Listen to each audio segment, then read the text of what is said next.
Allora, Piccio, ti chiamo a perché c'è qualcosa che non va. Ho sentito dire che tifate altre squadre al di fuori del Palermo e questa cosa non va bene. Non va bene affatto. Maledetta bronchia di Caio. Perciò allora, che avete a fare? Volete cangiare di squadre? Parlate. Avete a tifare Juventus. Io un cancionetto e tu mi a rompere la minchia.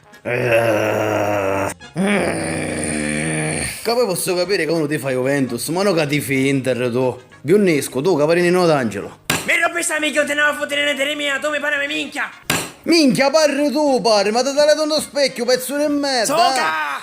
Per rompeste la minchia, ora facciamo una guerra. Va bene allora, facciamo una guerra.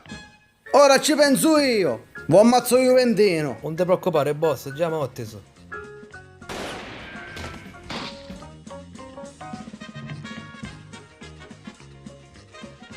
Tu cane di fame, mi ha ammazzato spadacampe. Non si preoccupassi, boss, fa conti che morio.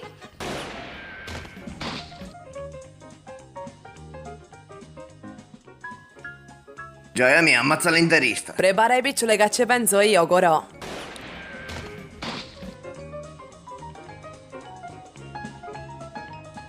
Ora dammi i piccioli, Corò. Ah, soldi. Ah.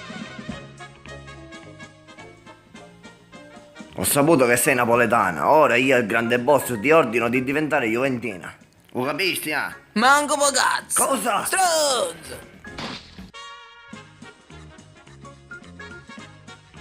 Uè!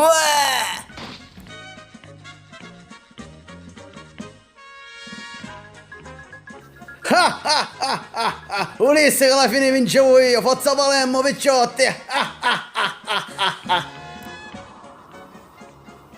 Però che tristezza che c'è.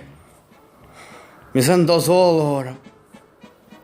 Minchia vedere merda. Arrivato a sto punto meglio quando ero nuove, a me non mi passavo tempo a sputtarli.